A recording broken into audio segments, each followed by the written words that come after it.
welcome back, everybody. It is time for Silver and Black Today, an Aussie Sports original podcast. Do us a favor, make sure you subscribe wherever you get your audio, wherever you get your audio. And don't forget to rate and review as well. If you're watching us, thank the good folks at BetUS. They have brought you the video all season long and continue to do so. We thank them as well. And don't forget, if you want to get that 150% sign-up bonus, hurry up. You can go do it still. Yes, there's still basketball. There's baseball coming up. There's all sorts of things going on. Make sure March Madness around the corner too, obviously. 150% sign-up bonus. Use the promo code YouTube150. That is YouTube150 from the great folks at BetUS. It is Scott Branson. It is Moe Moten. We are your hosts. We are back here to talk about Raiders football. We appreciate you guys being with us. For those of you watching, again, also subscribe. Hit that thumbs up if you would. Also, you can see the QR code in the corner there. You can scan that and subscribe to the audio version, again, of the podcast. We'd appreciate that if you would do that as well. So thank you very much. Moe Moten is my co-host. He is the senior NFL writer at Bleacher Report. Also hosts the Bleacher Report Lives, which you can watch Monday, Tuesday, Wednesday, 9 p.m. Eastern, 6 p.m. Pacific. You can also catch his work on the Raiders up on sportsnot.com, where you can catch my work as well. Follow him on X at Moe Moten. Moemoton. I am at LV Gully, the show, SNB today. Mo, okay, we got a coaching staff, man. The Raiders coaching staff is complete. Give me your first, what is that gut reaction to everything you've seen so far with this coaching staff? So I'm looking at the coaching staff. As everyone knows, I like the Chip Kelly hire. Love the Chip Kelly hire, actually. Like the fact that they have continuity on the defensive side of the ball. My one concern was Brendan Carroll, but you said what do I like? The overlooked aspects of this coaching staff. The fact that they kept Joe Philbin, I think it's a big deal. And I say it's a big deal because I just mentioned Brendan Carroll as the offensive line coach. I have my concerns there. You know, he was at Washington's offense, even though it was for a year, Washington's offense wasn't great, 104th or 107th in league in scoring. He was at Arizona for a few years. That offense didn't really get off the ground. So I have my questions about Brendan Carroll as the offensive line coach and run game coordinator.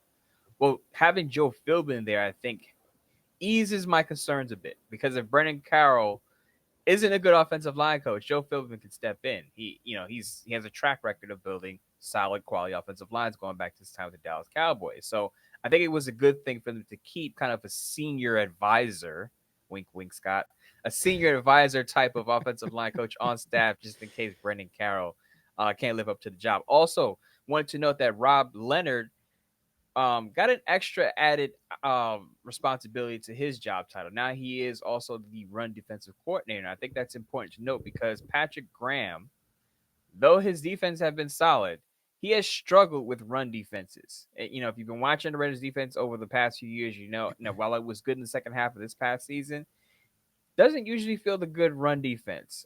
Patrick Graham, that's in his track record. And I think Rob Leonard getting those run defensive coordinator responsibilities is important, simply because what has been the strength of the Raiders defense, Scott? It's been their defensive line. He was, or still is, a defensive line coach.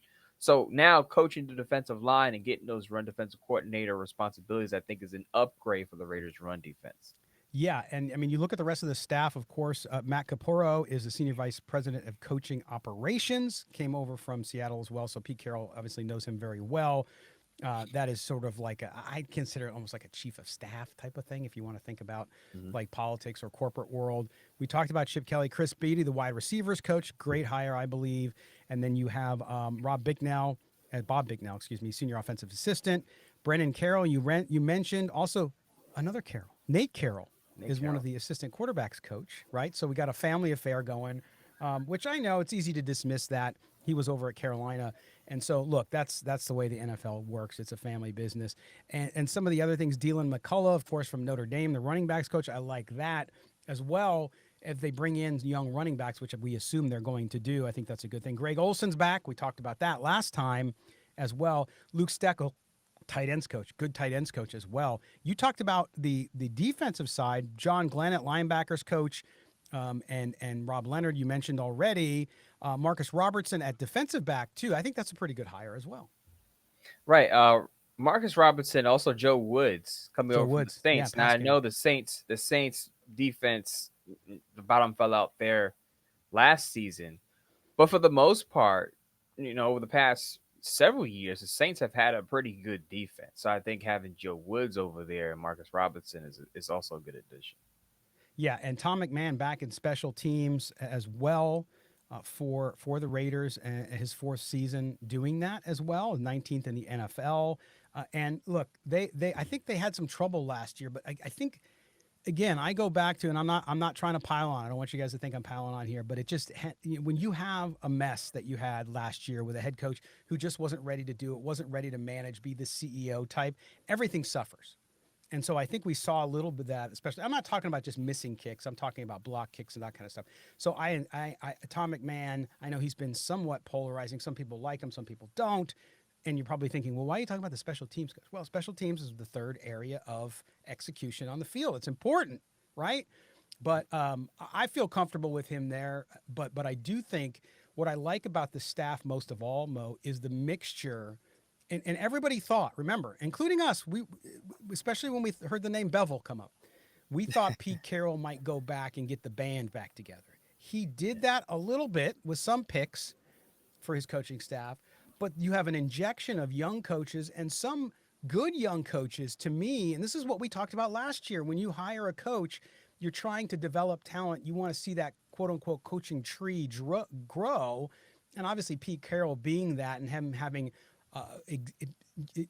examples all over the NFL and college football, this is an opportunity for these guys to come in, work under a legendary head coach.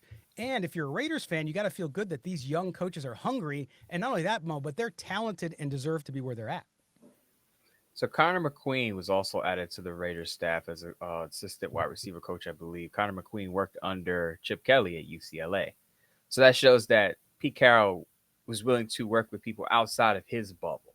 Okay, Yes. who are my coordinators, you know, accustomed to working with or familiar with? And I think that's important and simple because, as you said, we were worried about, a lot of fans were worried about is it going to be Gus Bradley and Darrell Bevel as his offensive coordinators, and we try to replicate what the Seattle Seahawks did, a decade ago.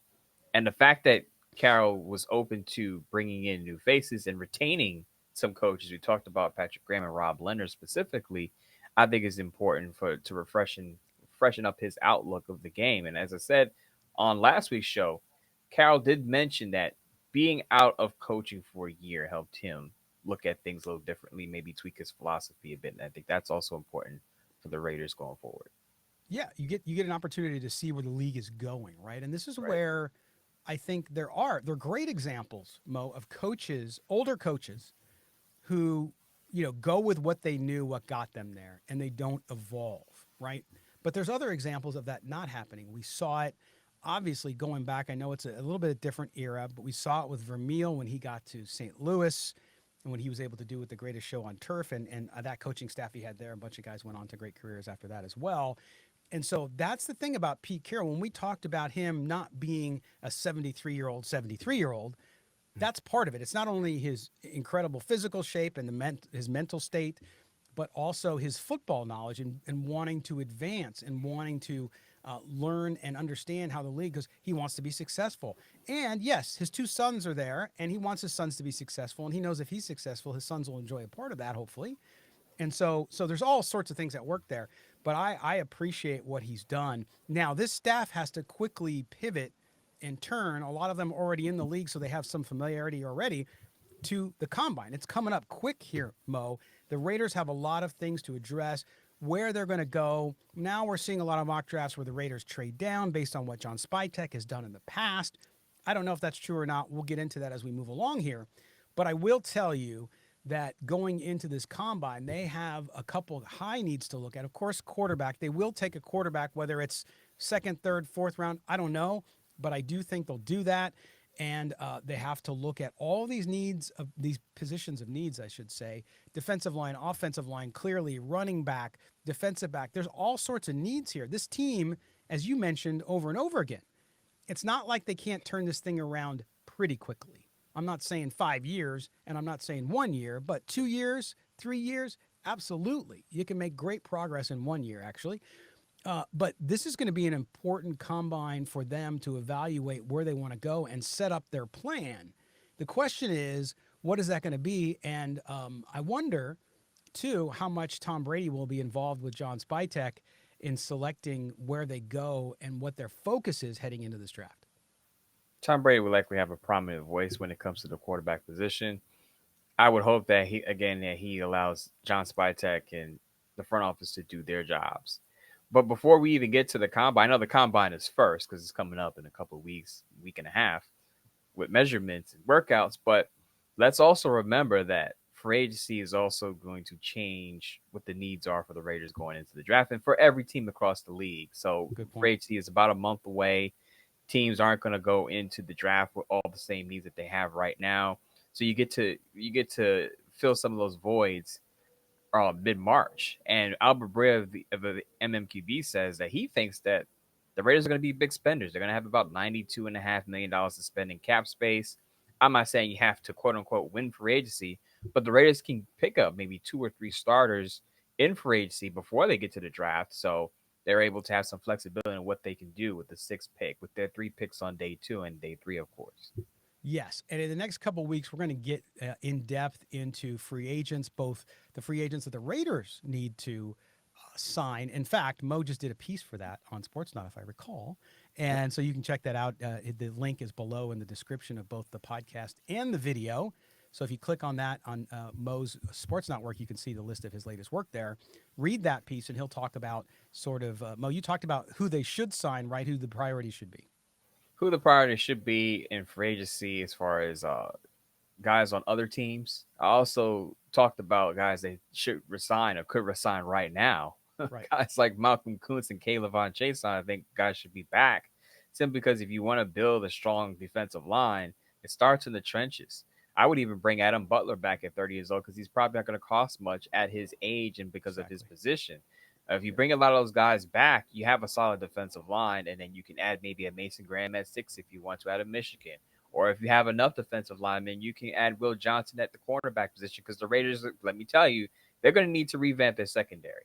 Merritt going to be a free agent. Hobbs going to be a free agent. Jack Jones, I don't think stays there. They're going to need some defensive backs within the next 2 months. Yeah, and it's I always get nervous with defensive backs going so early, especially with the Raiders' history. But this is a different era. This is different talent evaluation, right? These are different people in charge.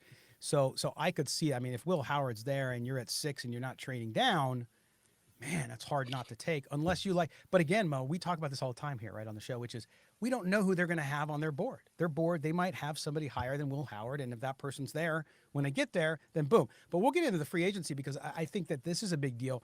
Also, I see a lot of fans out there. Oh, speaking of fans, real quick. The rest of the show, by the way, we're going to get done with this segment. The rest of the show is all calls. We want to get to everybody's calls today because we're once a week now. We're getting a lot of calls, and some folks haven't been able to get in. So we're going to get them all in today. Just want to let you know coming up. But a lot of fans telling me they're nervous. Oh, they got to sign Crosby. There's no hurry. They're going to take care of Max Crosby. Do not worry. Let it go. Deep breath. Come on. Right. It's going to be fine, Mo. They're going to sign Max Crosby. They're going to get him a deal. There's no hurry right now. You have all the calendar coming up for the Raiders. There's also some deals on this team I think will be restructured as well. Even though they have all this cap space, you're always looking to keep as much cap space free as you get into the free agency period coming up in March. And then you also want flexibility. You don't want to get into a bad situation. But I'm not worried about Max Crosby, Mo. I think this will get done when they get it done. And Max Crosby will be under contract, a new contract. He'll be happy going into a new era of Raiders football. Yeah, there was a hideous picture of Max Crosby in a Green Bay Packers jersey circulating over the I past saw couple that. of days. Horrible AI job, by the way. But Yes. I'm not worried about Max Crosby going anywhere. Again, I think his energy clicks well with Pete Carroll, and I think Pete Carroll and Spytek will be able to sell him on a plan that the Raiders are going to improve fairly quickly. So I'm not worried at all about Max Crosby. What I will say though is a lot of Raider fans are worried about Adam Schefter's prediction that Sam Darnold is a strong candidate to be the Raiders starting quarterback next season. I actually like. I'm probably on the other side of this. I actually like the idea. I know he's going to be costly, but if you're going to tell me a quarterback can help me get to 14 wins with a quality play caller, I'll sign up for that. Yeah. We'll talk about that too because we got some calls coming up about the quarterback position. All right, we're going to step aside for our first break here on Silver and Black today. We appreciate you guys being with us as we roll into the offseason. It's going to be an exciting, crazy, busy offseason for this Raiders football team. We will be back after this message, and we're going to get to your calls. That's right. Right after this here on Silver and Black today, an Odyssey Sports original podcast brought to you by on video, our good friends at BetUS. In fact, here's a word about BetUS. Hey, everybody. We've been telling you all season long about BetUS and how to bet sports there. We've shown you how to bet football there, but guess what? Did you know BetUS also has a casino? For all my followers out there who love slots or live casino dealers, all the different games you want to play, BetUS has you covered there too. And not only that, we got a killer special offer for you from the great folks at BetUS. Got an amazing sign-up bonus, 200%. That's right, a 200% sign-up bonus, up to $5,000 on that first deposit. Not only that, but if you want to sign up and use crypto to do so, guess what? You get a 250% sign-up bonus up to $5,000 as well. So there you go. There's so many opportunities there. Get ready for a rush with the BetUS Casino. Generous promotions and tournaments make every single time you play with them more rewarding. Spin your way to massive jackpots. And again, the 200% sign-up bonus up to $5,000 and a 250% crypto sign-up bonus up to $5,000. Again, the folks at BetUS giving you that opportunity. Make sure you take advantage of it. BetUS, where you want to play for sure. Welcome back to Silver and Black today, an Odyssey Sports Original Podcast. Do us a favor, make sure you subscribe wherever you get your audio. Even if you just watch us on YouTube, there's a lot of you guys who just like to watch us on YouTube or wherever you're watching us. That's cool. We appreciate that very much because that video is brought to you by our good friends at BetUS. 150% sign-up bonus. Don't forget, YouTube 150 is the code. But we also would love for you to subscribe to that audio. It helps us out greatly. Do that. Don't forget to rate and review as well. Mo, we're back here. Mo Moten, Scott Branson. We're talking Raiders football. We're going to get to your calls now. That's right. We got so many calls we want to get to. But did you see that guy with the beard in that BetUS spot? Who is that guy? I was going to say, he had a great commercial voice, Scott. A great commercial. In a time. Really? And also really quick, Scott. Yeah. On a more serious note, I want to give a special shout out to Brandy Lopez. Brandy Lopez also on Twitter, if you want to find her. But today she's undergoing or already underwent surgery for thyroid cancer. Oh, boy. So I just wanted to give her a mention. If you remember the Brock Bowers show, the infamous Brock Bowers show where Scott and I had our immediate reactions to it, she actually was one of the first people to message us and talk about the Brock Bowers pick. I remember her comments about it. At first, she was a little uneasy about it, and I kind of had to talk her into it that, this is a good pick, and she was on board immediately with it. But I wanted to give a shout out to her because, as we all know, Scott, we're media content creators. We're in the media, and we know there's a lot of negativity out there. I try to stay away from it, and I try to highlight, ways to help people or ways to shine light on certain people that may be in need or may need prayers or just our good thoughts. And I wanted to do that for Brandy Lopez because not only she's been a supporter of the show, but she's also been a good follow on Twitter. And it's, sports and food takes, and, I'm usually interacting with her on there. So I just wanted to wish her well and wish her a speedy recovery. I know Murph gave her a shout out. Sashi J Ram on Twitter also gave her a shout out too. So just wanted to give her my well wishes and good thoughts. Yeah, Brandy, as well, too. As a cancer survivor myself, my prayers and thoughts are with you as you go through this. And remember, so much of it, I know it's the physical stuff, right? When I had my cancer surgery, and again, that was 14 years ago, right? So, or 11 years ago, 12 years ago. So now, so much of it's mental, though, kiddo. So make sure you stay positive. Make sure you keep positive people around you, and we'll help you get through it as well. So prayers out to you, Brandy, and Mo. Thanks for bringing that up. It is because life is important. We talk about football, we talk about this jazz here, and it's fun. But when it comes to life and battles and all that kind of stuff, that's what it's all about. So, Brandy, hang in there. Hopefully the surgery went well. Make sure you reach out to us and let us know how it's going. But everybody out there, keep her in your prayers. I know Raider Nation will. They always support one another. So that's awesome. So good deal. All right. So let's move forward now, and we will get to some of your calls. We're going to start out with our good friend MDM out in Hawaii, who's called in a couple times, but his calls a couple times, I don't know what happened, didn't get through, something happened with the voicemail, whatever. But we got MDM. So we promised, because he DM'd me last night to say, hey, I left my message and I said, we got you. We got you. And not only that, but I'm going to put him first up here so he doesn't have to wait too long to feel like, did it get through this time? No, here it is. So here's MDM. Hey, aloha, Scott and Moe. Hope you guys are doing both well. This is MDM calling over here in Hawaii. Let's get to it. Last time you had my call on, I said to hire Pete Carroll. We did. And pretty much I'm glad for once that they did what I say. I can tell you guys right now, as fans, as prognosticators, we're going to have a much better year next year. And I said, hire Pete Carroll. Don't worry about his age. He has something called gravitas. And what does that mean? It means that he's going to get people like Chip Kelly that wants to coach for him. He's going to get people like Patrick Graham, who apparently was going to leave until who came? Pete Carroll came. Now he's going to stay. If you look at his staff, up and down, I think somebody rated it an 8. I think it's at least a 9. You could even say 10 for the Raiders, what they got going on right now. I think they got a great coaching staff. Everybody's working together. And I expect great things next year. And you can have all the receipts. What did I say? Don't hire AP. Jimmy G, Minshew, or disasters, trade up for Stroud, whatever, who cares? But the bottom line is this year, now we're moving into the draft. Because we have Chip Kelly, I think that gives us a lot more options at quarterback. I don't think we necessarily need that one guy. I think we need, somebody that Kelly can build his system around. And if you saw what he said he caters his system to the player instead of trying to force the player to fit a system. And I think that gives you a lot more flexibility going into this draft. As I said before, I would not trade up for any quarterback except maybe Cam Ward.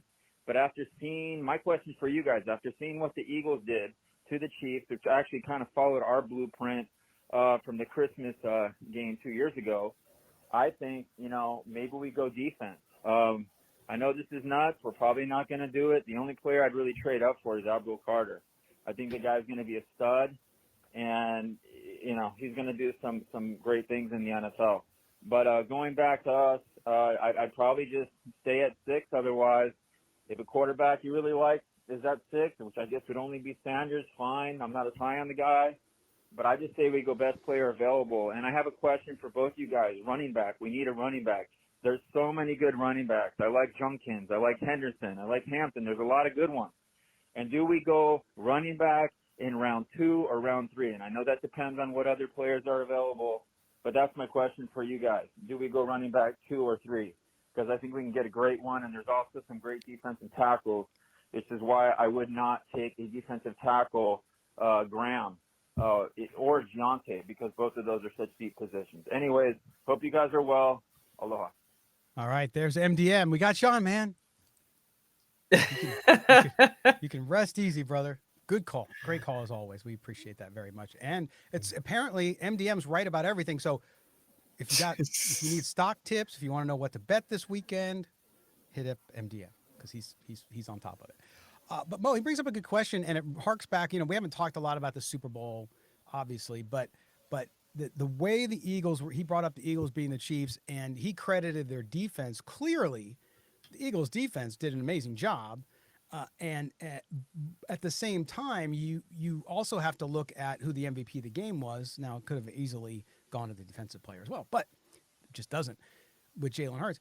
The Eagles offense, even having Saquon Barkley sort of shut down because they keyed in on him, was able to move it. And that, I think people still aren't giving Jalen Hurts the credit he deserves, because I think you have to have a good defense. There's no question the Raiders need to continue to improve on what they have, but it's about balance. It's about complementary football. And more than that, Mo, and this is where I do agree with MDM, it's about the trenches, man. You got to build up that offensive line, defensive line, and everything else seems to fall into place. And it allows your quarterback, even if you have a quote-unquote bridge quarterback, you don't have that young guy yet ready to go, you can get far and you can win games if they have the protection up front.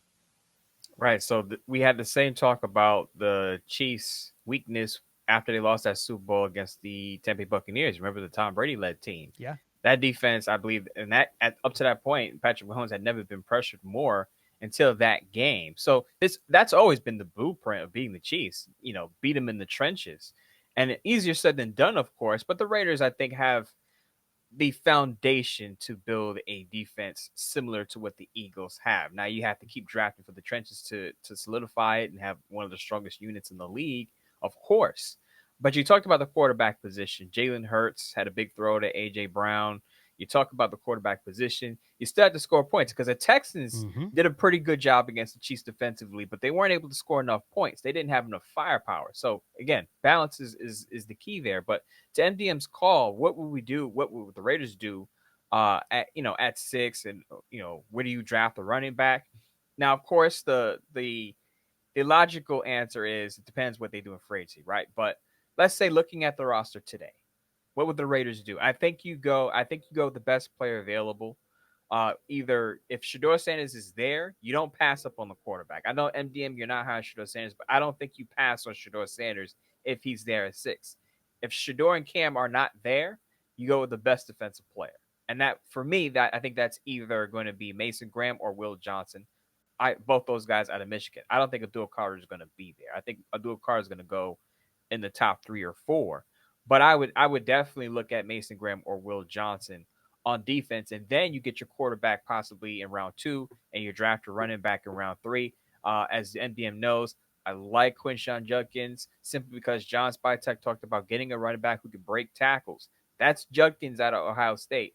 Travion Henderson is more of the home run hitter out of the backfield, though I wouldn't mind either running back. But I think Quinshon Judkins, if you're looking for a guy who could potentially carry the rock 15 to 20 times, has that wear and tear, track record experience, I think he's the guy you want to draft of the 2 running backs. Travion Henderson also had some injury issues at Ohio State, so you have to keep an eye on that. Yeah, absolutely. Good stuff. All right, we are going to now move on to our next caller. Here we go. Hey, this is OG Raider from Arizona. I've been following the Raiders since I was a little kid. Back in 1967 was my first game. Wow. And my first big play I can remember was Daryl LaMonica throwing a touchdown bomb to Warren Wells. Best receiver I've ever seen that couldn't quite control his demons, unfortunately. However, for today's Raiders, I love what the Raiders are putting together right now. It's actually given me hope I hadn't had in a long, long time. And as far as quarterbacks go, sleepers, Jackson Dart and Dylan Gabriel. I watch a lot of tape, as much all 22 as I can, and Dylan Gabriel has got the best tape of any quarterback in this class. His timing with his receivers is impeccable. He's just unbelievable, but he is a very small guy. So I don't know how well that would work with Chip Kelly.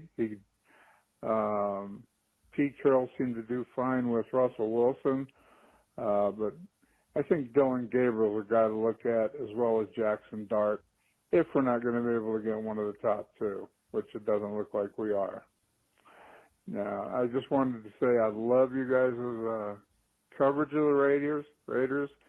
It's top-notch, it's fair, and I really enjoy it. And my goal in life and my dream is that someday today's Raider fans will get to see a Raider team that I grew up with or something similar, where we were just dominating everybody, and it was just beauty to watch. So good luck to you all, and keep up the great work. Thank you. All right, there's OG Raider out in Arizona. We appreciate that very much. You talk about quarterbacks. I don't think Jackson Dart is off the radar anymore. I mean, he's going to, depending who you look at right now, pre-combine, and some of these guys won't work out much at the combine, but we'll see. I think Dart will, but I haven't seen whether or not he is. But 1, 2, or 3 with Ward and Sanders, those guys. And then you talk about Dylan Gabriel. I think size is an issue. I know Russell Wilson and Pete Carroll had those great years together, obviously a Super Bowl title. But I think Gabriel still is a tough one to look at above others, including Will Howard at Ohio State, who obviously Kelly has experience with. He just won a national championship with him. But there are plenty of quarterbacks once you get out of those top three that I think have good film that could be good developmental guys that the Raiders could take a risk on. Now, first of all, shout out to OG Raider for bringing up the Mad Bomber days. I mean, Yes. come on, you got to give respect to that. But I'll give some hope to the Dylan Gabriel people out there, right? So I remember saying this guy, and I think you agree with me on this. I wouldn't mind if the Raiders double dip that quarterback. I wouldn't mind if the Raiders drafted two quarterbacks. Let's say they drafted a quarterback in round 2 and a quarterback in round 4 or 5. Let's say in round 2 they go get Jackson Dart or Will Howard, and in round 5 they go get Dylan Gabriel. I'd be fine with that. So now you roll the dice on two guys. You have two developmental quarterbacks, and you're hoping that one turns into a starter. Now, I agree with OG Raider. I think Jackson Dart is definitely in the mix. As I've mentioned, Chip Kelly did recruit Jackson Dart before he chose USC. The other thing I want to say about the Dylan Gabriel comparison is Chip Kelly did have Dorian Thompson-Robinson at UCLA, and Dorian Thompson-Robinson is about the same size as Dylan Gabriel coming out of college. I think Dorian Thompson-Robinson is listed at 6'1", 205. I think Dylan Gabriel is listed at 6', 200. So they're about the same size, stature, different skill set, of course, but stature-wise, I don't think the Raiders will shy away from a player who doesn't fit the prototypical size measurements of a quarterback in the middle, later rounds. But I think they go with a more prototypical guy if they pick a quarterback in the second and third round, i.e. Jackson Dart or Will Howard. But if you're rolling the dice on a guy who doesn't fit the prototypical measurements around 4 or 5, like a Dylan Gabriel, I'm all for that. There you go. All right. Thanks, man. We appreciate the call. Call in again. Now we're going out to the Gateway of the West, Missouri, near St. Louis. Here's Dominique. Hey, Scott and Moe. This is Dominique from the Show Me State. How you guys doing? Just calling today to weigh in on the quarterback position. I'm really not for Sam Darnold, especially paying him $35 or $40 million a year. I'm not a Sam Darnold fan, never have been. He's had one good year, but I don't want Sam Darnold. Definitely don't want Aaron Rodgers. Also, no Russell Wilson either. Of course, the guy that I would love to see paired with Chip Kelly is Justin Fields. I think those two paired together, the offense would be just so much fun to watch. I really think that would be just a great pairing. Also, another young guy that I still haven't given up on and I think would work tremendous with Chip Kelly is Trey Lance. I know I'm going to get a lot of heat for that, but I wouldn't give up on him just yet, him or Justin Fields.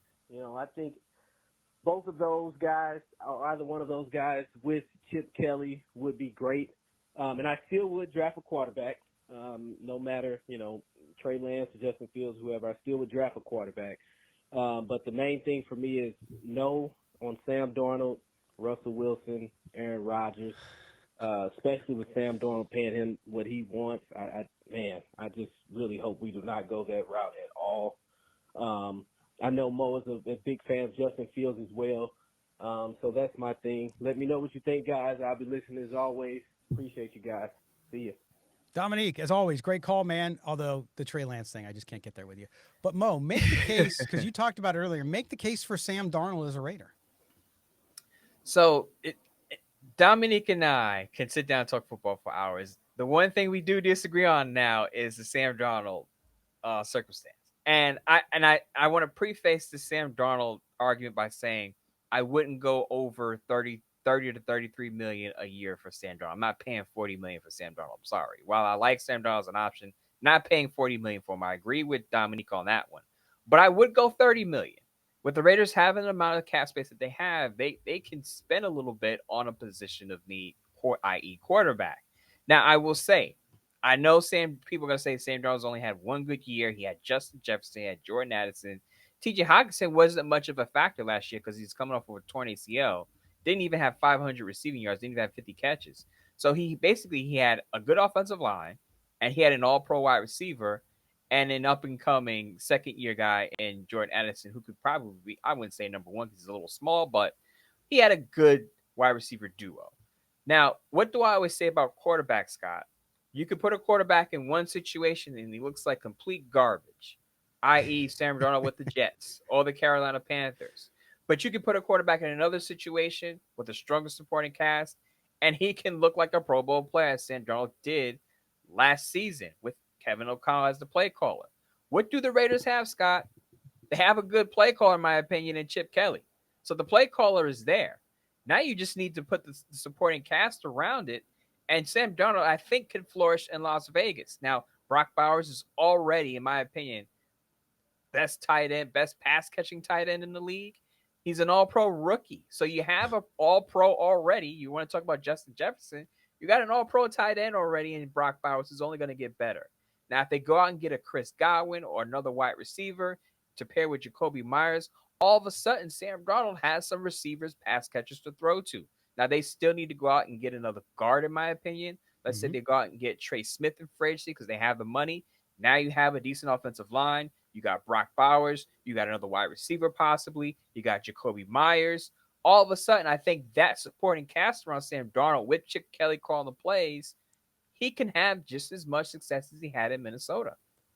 Yeah, and not only that, but I also want to remind Dominique, if you look at, let's just say they can sign Sam Darnold to a $33-35 million contract. This year, that would have put him around 16th to 18th as far as quarterback pay. Now, I know it's based on this year. It'll go up a little bit next year. But Baker Mayfield made $33 million this year. Geno Smith made $25. Derek Carr made $37.5. Matthew Stafford, $40. Josh Allen, $43. What a bargain. Kirk Cousins, $45. Deshaun Watson, we won't even count. And then you go up there with guys who are in the playoffs like Goff, and Tua made $53 million. So when you look at that, I know it seems like a lot, but if you can get Darnold at 30, 35, 30, I wouldn't go to 40 either. But if you can get him at 35 million, even just under 40, 38 even, and you structure the deal where you're giving him a bunch of money up front so that if it doesn't work out, you have an out after a couple years. Look, I know it's 1 year, but to your point, he had a play caller. He did well. And it coming to the Raiders to bring in that experience along with rookie quarterbacks that you draft, because you do have to do that, then boy, I'll take it. Because even Sam Darnold on the Raiders, I think just buys you a few wins. And to me, it takes care of the position for a while as you develop somebody, and it gives you 3 years, right? You'd sign them to a 3-year deal, whatever, and you're good to go. So we'll see how it all ends up. But it's really quick, Scott. You know, people probably said the same thing about Geno Smith after he had his one good year at Seattle. Oh, it's just 1 year. But again, they had the supporting cast around Geno Smith for him to put together back-to-back Pro Bowl seasons, and now he's going to be the starter there for the foreseeable future. I'm in New York, all right? So I follow everything Jets out here, right? When's the last time the Jets have developed a quarterback? You look at Geno Smith and what he's done after the Jets. You look at what Sam Darnold has been able to do after leaving the Jets, and the Carolina Panthers were a dumpster fire. He was a backup in San Francisco. Let's remember, a lot of these guys, we put a label on them because at their first start, they don't play well and they fizzle out. But if you, again, put the supporting cast around them, get them a play caller, and then you see a different player. Absolutely. All right. Thanks, man. All right. Now we're moving on to the infamous Jacob in Fresno. Hasn't called in a couple weeks, but here is Jacob in Fresno. Scott,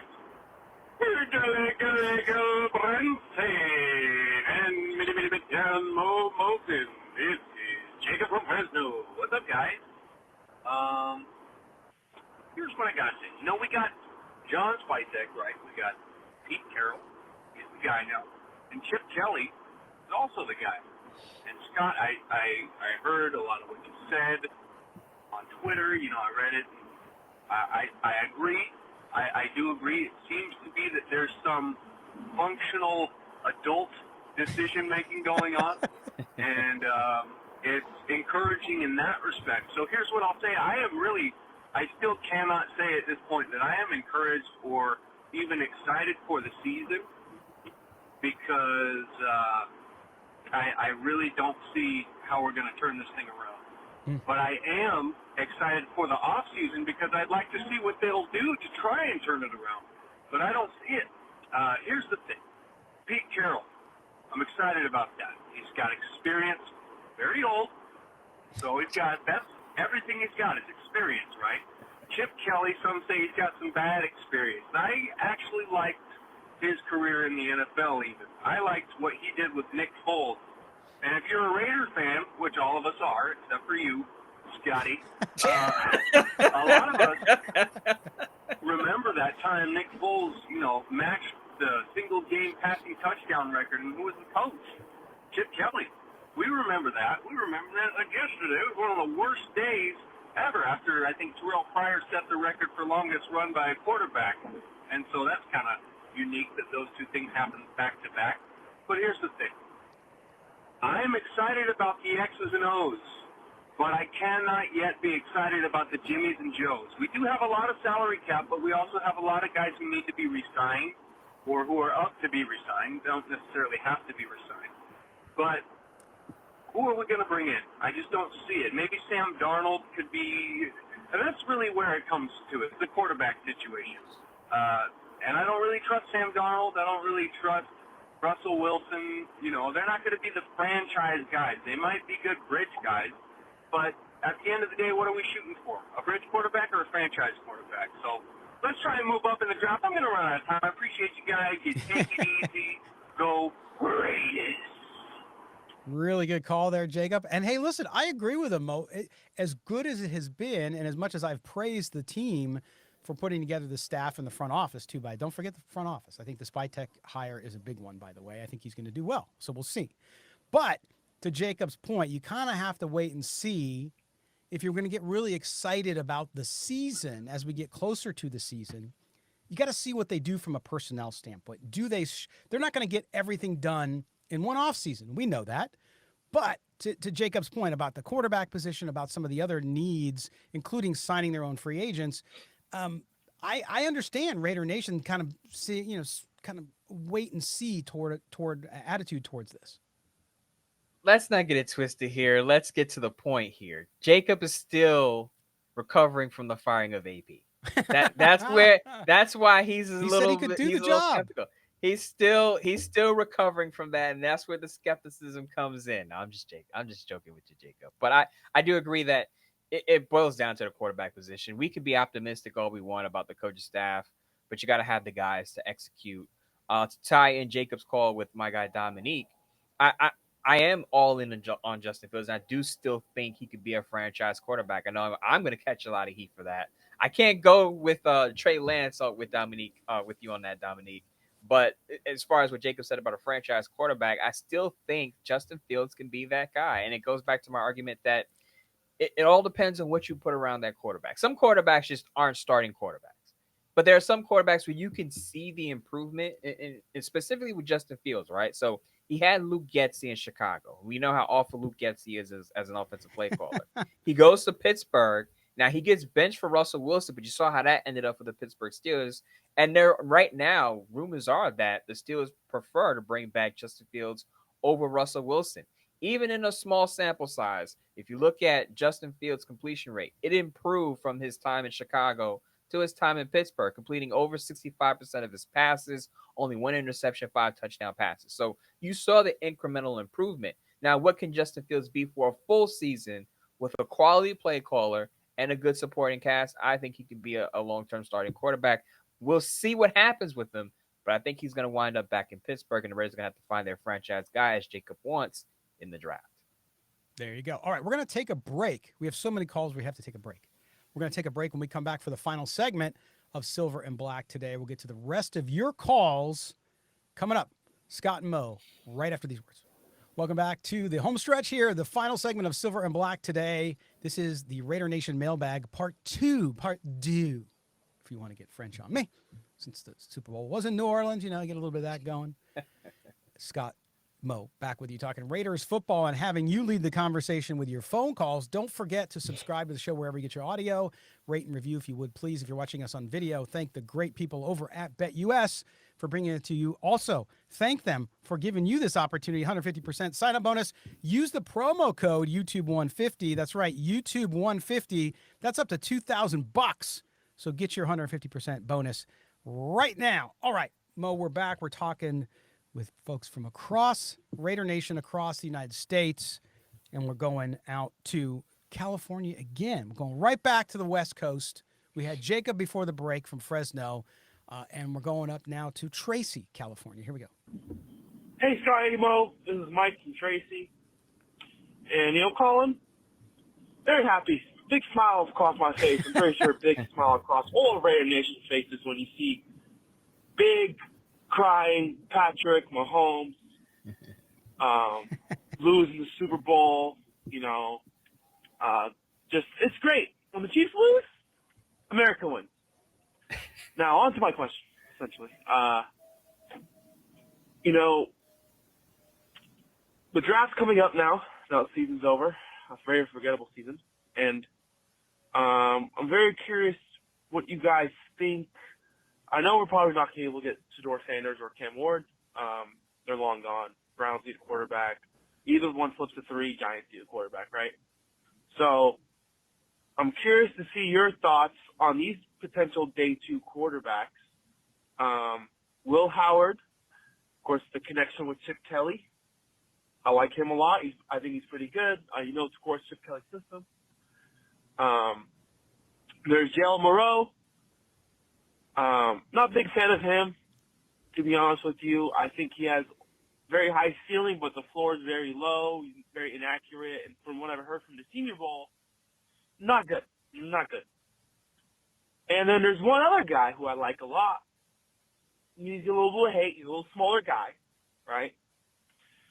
Is Chase or Dylan Gabriel. And, he's got a lot of things I like. One, he got a lot of starts.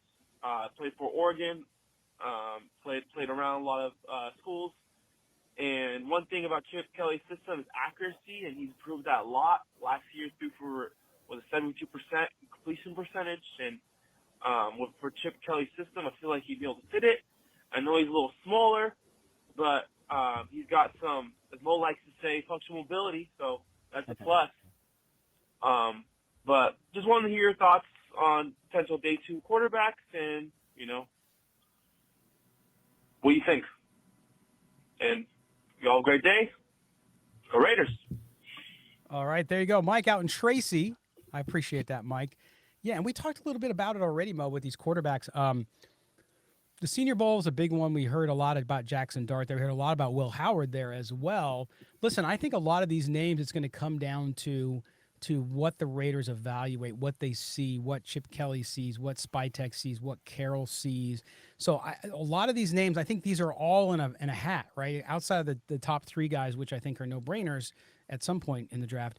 The rest of them, I think you're going to have to wait and see, and the Raiders are going to have to evaluate. But I think everybody's in the right ballpark here with the names we're hearing.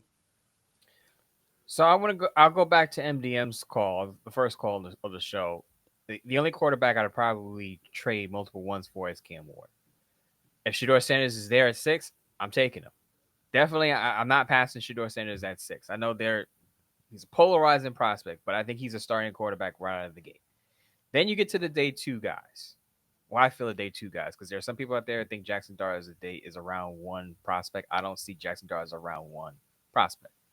But I think you put Jackson Dart and Will. I see Jackson Dart and Will Howard as very similar. Athletic quarterbacks who have enough accuracy to be pretty good in Chip Kelly's offense and the athleticism to run it with an extra dimension. Now you get to Dylan Gabriel. I think Dylan Gabriel is a day 3 pick, 4th, 5th round. Not just because of his size, but if you're looking at it and saying, well, how does what he did on the collegiate level translate? There are questions there. There are also questions about how Jackson Dart translates to the pro level. You don't have those questions about Will Howard because we saw what Will Howard already looked like in Chip Kelly's offense. So that would be probably the safest pick of your day 2 guys, in my opinion, would be Will Howard, just because we already know what it looks like under Chip Kelly.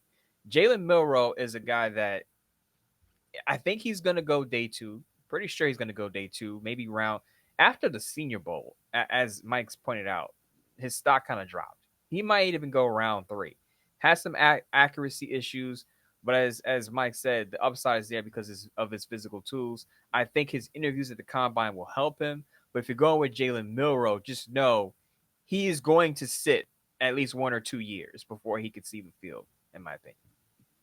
Yeah, I would agree with that. We'll see. Some people like him. I haven't taken a lot of look at him, so we'll have to see, but we'll get into it. All right, now we're going out to Orange County. That's right. Misha, here he is. Hey Scott, hey Mo, it's Misha calling from Orange County, California.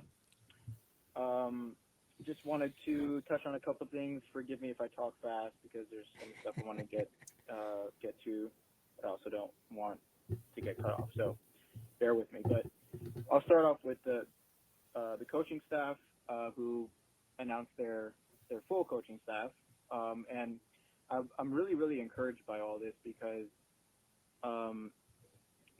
what this told me was based on the speed or the amount of time in which they made this announcement. It shows me that we have like a clear-cut direction. Spytek and Carroll came in. They said, these are the guys we want. We got the guys we want. We're established now. Let's get down to business. And that's really encouraging as a fan to see that because that's something that I don't think we have seen in quite some time. It's been so unstable. And so now these guys come in, they make that, they establish their coaching staff and they're ready to get down to work. So I love that. I also want to address a couple rumors. I don't know how true they are, but the talk of the town maybe is that there's a potential chance of Crosby getting traded for draft capital. I hate that idea. I'm just going to say it right now. Don't like it at all. And then there was also talks of, for the QB situation, bringing Aaron Rodgers in. There was even talks about Derek Carr maybe coming back. Aaron Rodgers, please spare me. I want to win games. I don't want to worry about if my quarterback is going to get a dislocated hip out there on the field, okay? And as far as Derek goes, I mean, I don't like that idea either. I've always, when Derek was part of the team, I was always a fan of him. I think he's a really awesome guy. I know he's not, freaking Tom Brady. He's just kind of like middle of the pack kind of guy. But, I mean, thinking about it realistically, if we're not able to get a quarterback in the draft, worst case scenario, and it ultimately came down to, hey, Derek's available, and we have to, is it either Derek or Aiden O'Connell and Gardner Minshew? I mean, honestly, I would go with Derek. But, of course, I would prefer young QB in the draft. That's ultimately where I want to go. I want, because you look at, we need somebody who's like our franchise QB, like C.J. Stroud and the Texans, like Jaden Daniels and with the Commanders, like Joe Burrow with the Bengals, Josh Allen with the Bills. Like, we need our franchise guy. So I don't like the idea of not swinging on a quarterback in the draft. But worst case scenario, if it came down to AOC or Gardner Minshew or Derek, honestly, I probably would go with Derek. And I know a lot of people cringe at that. And it was cut off. Sorry, Misha. You ran out of time there, buddy. But thank you for the call. As always, I don't think there's any possibility of a Derek Carr reunion with the Raiders. I don't think they should do it. I don't think they will do it. And so you look at that and you think, wow, some of these other guys, Aaron Rodgers, I don't think so either. Russell Wilson, we'll see. I think that's a possibility, even though I don't like the idea per se. I think that is a possibility. You have to wait and see how it all rolls up here. But I think if it's any indication, we have some indications here of I think what the Raiders, based on the coaching staff, what they're going to do. The names may change, but clearly they need to draft young quarterback. They need to find a veteran to come in and at least be that bridge guy for a while. And to me, there's options, Mo. Whether or not everybody's going to like all of the options, probably not. So Matt Hasselbeck was on certain sports show, and Matt Hasselbeck played under Pete Carroll in Seattle. That was Pete Carroll's first starting quarterback when he took over the Seattle Seahawks. And he said, these were his words, not mine. He said he doesn't see Aaron Rodgers as a fit with Pete Carroll. So for the people who are worried about Aaron Rodgers to the Raiders, I wouldn't worry about it. Reports are, though, too, that the Jets didn't want Aaron Rodgers to appear on the Pat McAfee show, and that was part of the reason why they decided to part ways with him. So apparently he still wants to make his media rounds. But I just don't see Aaron Rodgers as a fit with the Raiders at his age. He was pretty banged up last year, though he did play through the season. I just wouldn't roll the dice on Aaron Rodgers at this stage in his career. Now you talk about Derek Carr. Now the infamous Tom Brady comment about you're sticking with that MF. I think we could connect the dots of who he was talking about. And if you get my drift, I don't think he's gonna roll with Derek Carr or bring that or be on the bandwagon of bringing Derek Carr back to the Raiders. You never say never, of course, but I would give it a 0.1% chance that happens if the Saints move on from Derek Carr. Well said. Absolutely. All right. Thanks for the call. Now we're going out to Ron in Virginia. Here's Ron. Hey, Scott and Moe. Hey, this is Ron calling from Virginia. It's been a while since I called into the show. I listened to the show last week. You guys had a great show. You guys talked a lot about the new hirings, the coaches and offensive coordinator and everything. And I just wanted to say that for the first time in a while, I have a little bit of optimism about the Raiders. I mean, I love the hire of Carroll. The Raiders need stability. I think he's the one to do it. And then Spytek is just listened to both of their press conference, and I was really, really impressed with the way they want to do things. And then they talked about the hiring of Chip Kelly. I think that's a great hire. Like I said, just wanted to comment on that. I know it just seems like I'm optimistic. Hopefully they're heading in the right direction for a while, because Raiders do need culture. And everybody was pushing for Ben Johnson, great, offensive coordinator, but nobody knows if this guy can build a staff or team. We don't know that. But the one thing we know about Carroll is that Pete Carroll is that he can build a culture. He can build a team, which is what the Raiders been needing for a while. And then on top of that, I'm really impressed with Spytek. That guy, some of the things he said, I really believe he's going to build this. Him and Carroll will build a really good team. And then Chip Kelly, I think it's a great hire for offensive coordinator. Like I said, I'm pretty optimistic. Just want to know your opinion. There's talk about, the Titans are open to that first pick. Do you think the Raiders should trade up and try to get one of the quarterbacks? But, like I said, me personally, I don't think they should. I think the Raider Nation, I think we need to be a little bit patient with this and give these guys the time to build something, because I think they're going to do something good. I think they're going to do good through the draft, and this is a good year for the Raiders to pick up some draft picks in some of the positions of need. The defensive line, offensive line, and running back is loaded. But I think they can get by with, like Mo said, maybe Justin Fields as a bridge quarterback in the draft. Either Dart or Will Howard or somebody in the second or third round if they're available. But like I said, it's the first time I've been pretty optimistic about the Raiders. I think they're going to do some good things, but I would recommend the Raider Nation fans just be patient. I don't think it's going to happen overnight, but give them time, a couple of years. I think the Raiders will be, they're going to build something good. Like I said, but tell me what you think. You guys have a great day. Go Raiders. Bye. All right, there's Ron in Virginia. He brings up a good point there, Mo. Is there any chance the Raiders make a trade up and it's not a quarterback? I wouldn't rule. Again, I never say never with these things. The draft is unpredictable. John Spytek has talked about, consecutive. I think the Buccaneers went 8 consecutive years or so making a trade in the draft.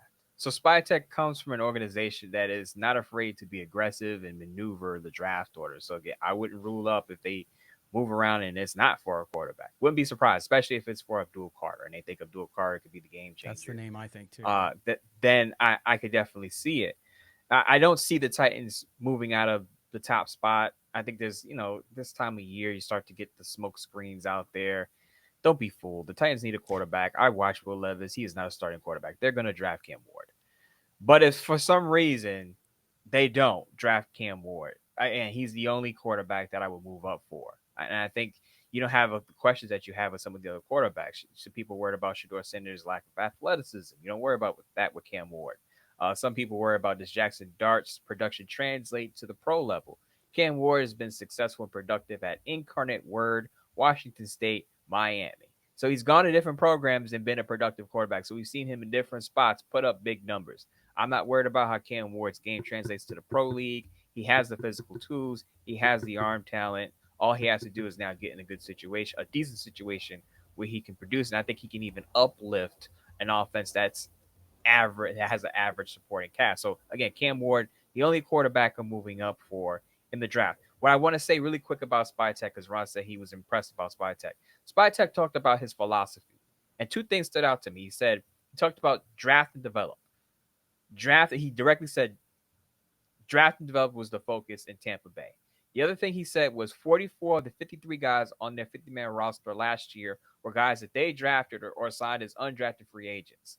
That's impressive. That's what he's telling you there is, I'm coming in the door and I want to have homegrown talent and I want to keep that homegrown talent around for second and third contracts in the Raiders. That's what they need. Draft well, develop those players, and keep those guys around. And that's stability. I know we always look at stability at the head coaching and GM positions, and that's true. Right. But stability on the roster, too. People in the same program around, they get to know, and you get a second contract. You feel appreciated. You feel part of the family. All that stuff, very important. All right, now we're going out to Pastor Mike behind bars. Here he is. Oops. There he is. Scott, Moe, Chap, Pastor Mike behind bars. How's it going, guys? Just thought I'd call in and give my my 2 cents about the Super Bowl. It was a beautiful day.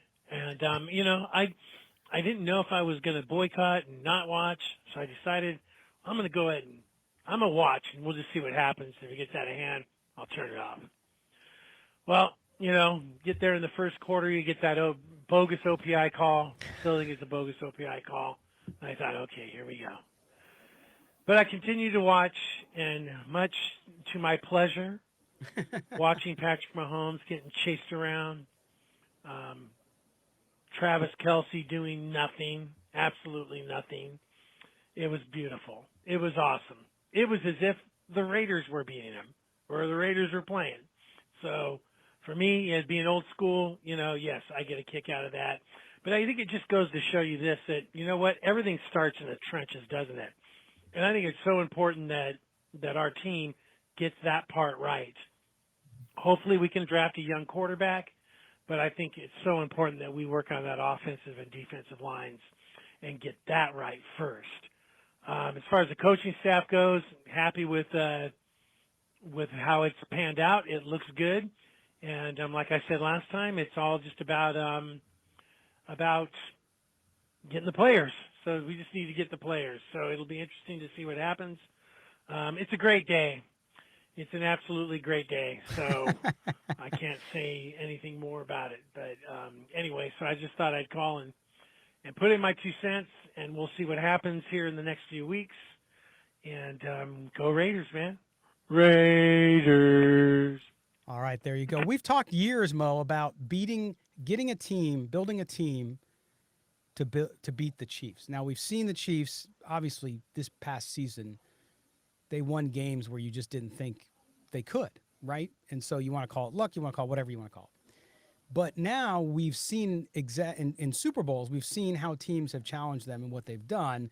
To Pastor Mike's point about building the trenches, there's good offensive, defensive line throughout the first 2 days of this draft as well. So I anticipate the Raiders doing a lot there. To your point about Spytech building and developing, drafting and developing, to me, I think you're going to see a steady row after they get some of these other picks out of the way. And like you said, we might see that in the first round too. We might see a defensive lineman, you might see a defensive back.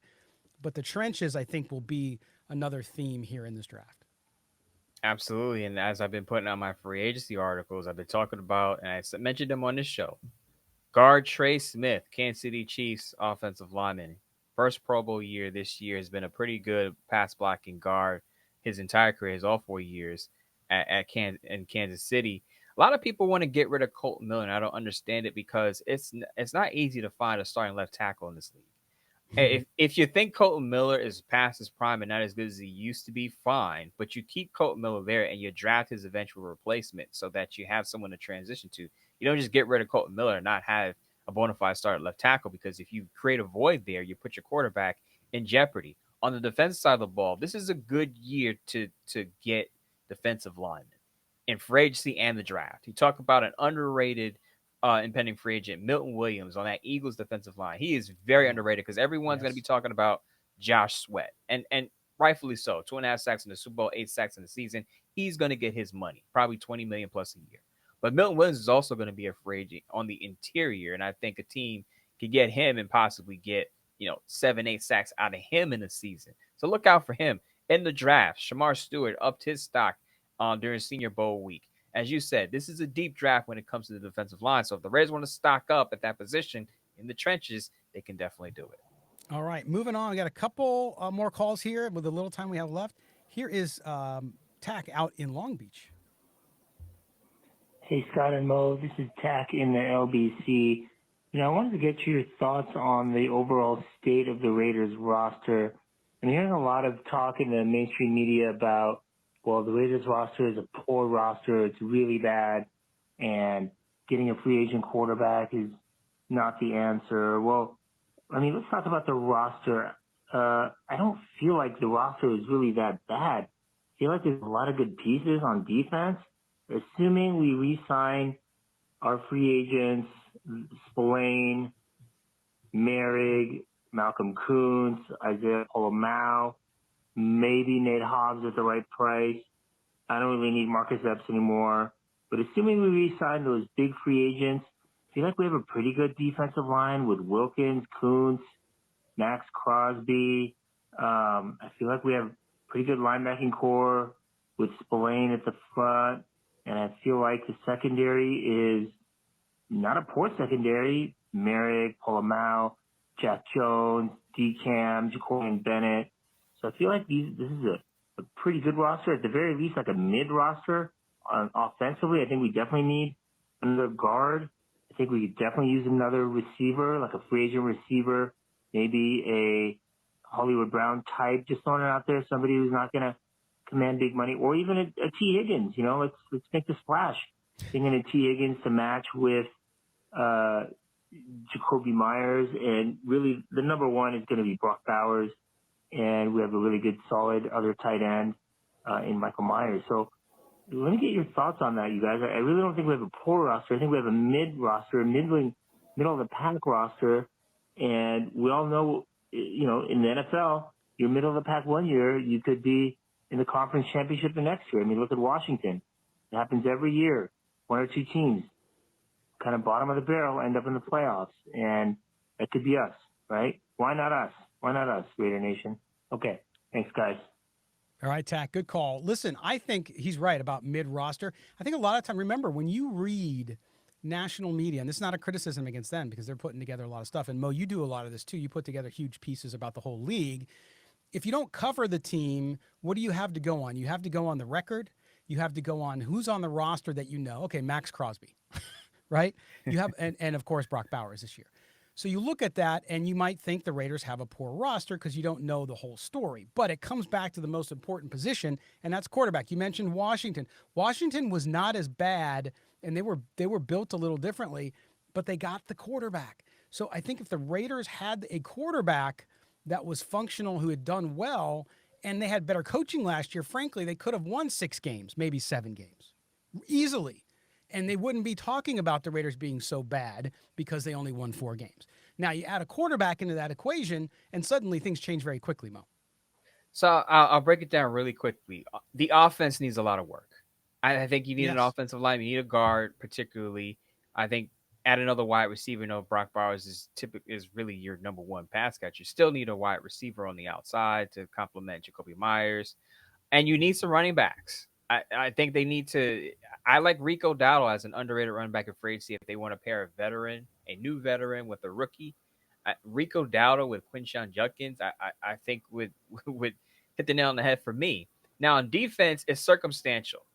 Now, if the Raiders re-sign a lot of the players that are going to be free agents, then it's a solid defense.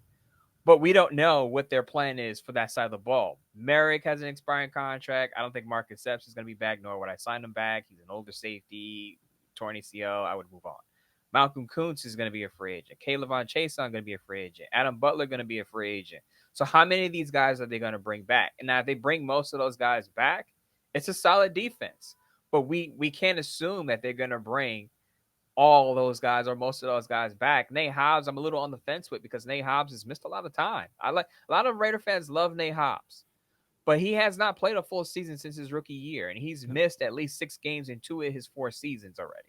So what is it? It's availability. If you're not available, you can't produce. So I'm depending on what Nate Hobbs wants. I'm a little iffy on him. We'll see what Trayvon Merrick can get on the market. But I would definitely bring back, again, I'll say this again, I'll definitely bring back Malcolm Kuntz, Kayvon Chaisson, and Adam Butler and build a bully defensive line and see what you can do in the secondary because you're going to have to revamp it a bit.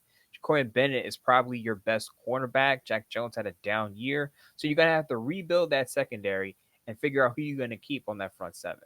Yeah, depth is so important on that defensive line, too, which is why I agree with you on Butler and Chase. I think these guys have been in the system already. You're going to bring in some new guys, both free agent and young. It just means a lot to have somebody who's been through it and worked with Patrick Graham already to guide those young players or new players into that system. All right, we got a couple minutes left here.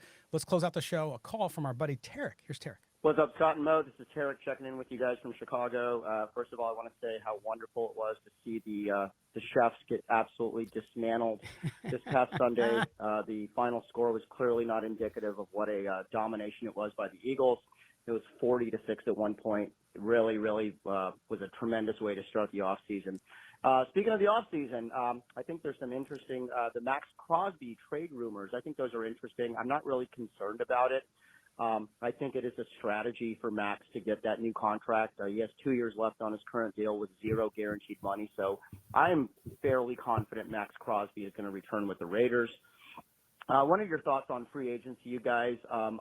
There's a couple guys I'd like to see come back. I'd like to get your thoughts on who you'd like to see come back and who you think is expendable. I'd like to see Kuntz, Chason, Merrick, Adam Butler, and Spillane come back.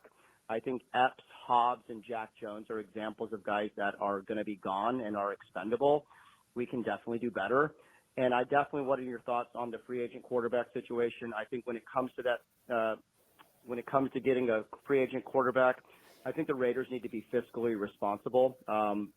Justin Fields, Russell Wilson are two guys that I would definitely want in Vegas for a bridge quarterback. I think Sam Darnold would cost too much money. I think Aaron Rodgers and Kirk Cousins, as solid bridge quarterbacks as they would be, they may command too high of a dollar as well. I think the Raiders have so many significant needs that we definitely need to allocate our cap money to positions of need, and that obviously is before we focus in on the draft. I'd like to know which quarterback you guys would want and why. I'm looking forward to your thoughts. You guys have a wonderful week, and I will talk to you guys later. Go Raiders. Bye-bye. All right, Tarek, I think we talked about this, but just to reiterate, I think the three must-signs are the guys we talked about with Chason, with Butler, and, of course, with why am I blanking? I'm blanking, Mo. Malcolm Kuntz. Yes, Malcolm Kuntz. See, end of the show, I'm just kind of frizzing out here. But yeah, so those three guys, too. And then the quarterback position, we've talked about that, too. I think Darnold will be fine if it's under $40 million. Right, because I think they have the money to do that, especially with how they could structure the deal. And out of Russell Wilson, Justin Fields, I'd rather see the younger guy. But if you get a developmental quarterback in the draft on day 2, for example, the second round, third round, then maybe you go with a more veteran like Russell Wilson. Again, I'm not in favor of it, but I could see it happening. So as far as bringing guys back, Nate Hobbs, as I said, his injury history scares me. And then you have Trayvon Merrick, who some people believe he can get over $12 million on the free agent market. I'm not paying $12 million for Trayvon Merrick, though. He is a solid safety, but you just don't pay a lot. Teams just don't pay a lot for, decent or average or just good safeties. They overpay for elite safeties, and Trayvon Merrick, while good, is not elite. One thing I will say, though, Robert Spillane, I would also bring him back. Looking at the Raiders depth chart, behind Robert Spillane, what do you really have? Divine Diablo is going to be a free agent. He's terrible in coverage. I wouldn't bring him back. And then you got Tommy Eichenberg and Amari Burney. Yeah. So the Raiders need some experience at the linebacker position. I would bring back Robert Spillane and draft his eventual replacement. Now, about quarterbacks, I agree with my guy Dominique, and I agree with a lot of people in saying no Aaron Rodgers. No Aaron Rodgers. I think we've made that pretty clear. No Aaron Rodgers, right? Now, Tarek likes Russell Wilson. I wouldn't be opposed to Russell Wilson. I wouldn't be jumping for joy for Russell Wilson. I would just be okay with it. Kind of like a meh. All right, I get it. He's efficient. Doesn't turn the ball over a lot. Okay, fine. But my top guys, Sam Darnold. I explained it. You put a quarterback in the right system with a good supporting cast, and you get a year that Sam Darnold had last year in Minnesota. Chip Kelly also a quality player caller like Sam Darnold had in Minnesota under Kevin O'Connell. Justin Fields, one of my guys. I'm not giving up on Justin Fields. I know I'm going to get a lot of hate and pushback in the chat. Not giving up on Justin Fields. But those are the top 2 guys, and I would be okay with Russell Wilson, I'm staying away from Kirk Cousins. I think he's now saying, oh, I had an injury. So he's trying to say that's the reason for his drop off. I'm not buying it. I think Kirk Cousins is washed. Absolutely. All right, there you go, guys. Thanks for all the calls today. We appreciate it. I'm glad we could get through all of those. And a quick note, we're going to be off next week. I'll still drop some content for you. I'm not sure what that is. Maybe it'll be just like an hour of Mo and I's reaction to Brock Bowers being drafted last year in slow-mo and all that kind of stuff. No, we'll drop some content for you next week, but we're going to be off our post-Super Bowl quick break. And then we'll be back the following week. So if you call in, we won't have any calls next week, but we might jump on and do something. Now, if there's breaking news, something happens, then we'll be back with you if it forces us out of our little vacation, which is really just a vacation from this show. We have other things going on. But nonetheless, we appreciate you guys being with us. And don't forget to subscribe to the show wherever you get your audio. Mo, let everybody know what you got going the rest of this week going into next week. Going on a mini darkness retreat while I will be looking at college prospects, just getting ready for the combine, some of the guys that we're going to see in these workouts in a couple of weeks. And then I have a sports knot piece, probably looking at free agency. So I'll kind of divvy up my time between free agency and the draft. And of course, Bleacher Report lives Monday through Wednesday, 9 p.m. Eastern Time, 6 p.m. Pacific. All right, there you go. You're caught up on Mo. Make sure you follow the show in all the social channels, whether it's on X, whether it's Facebook, whether it's Instagram, TikTok, whatever. We're everywhere. Go check it out as well. We have short form videos you can watch there as well as on YouTube on our Shorts feed. So enjoy that as well. You can get merchandise. Yes, I saw a shout out to our good friend Swag Jeff over at Raider Nation Radio, Raider Fans Radio, where he was wearing the Functional Mobility t-shirt. Did you see it? You did not see it, but I'll check it out. He on their show wore his Functional Mobility t-shirt. So there you go. You can get one. Got a code up there on the screen if you're watching us. Also linked in the description of the podcast as well. So there you go. Want to thank our folks at BetUS for sponsoring the video. Thank you for them. Don't forget to get your 150% sign-up bonus up to $2,000 by using the promo code YouTube150. That's YouTube150. Mo, I will see you in about 10 days or so. Yeah, shout out to Jeff Swag for wearing a t-shirt. Yeah. Get well, Brandy Lopez. That's Brandy with an I, by the way. Shout out to her again. Get well soon. Speedy recovery. Take care, Scott. Take care, Raider Nation. There you go. Brandy, we are with you, sweetheart. We appreciate you watching and listening as well. Big shout out to our producer, Mike Robier, over at Odyssey. For Mo Moten, I am Scott Branson. This has been Silver and Black Today, an Odyssey Sports original podcast. We will talk to you guys in a couple weeks. Take care now.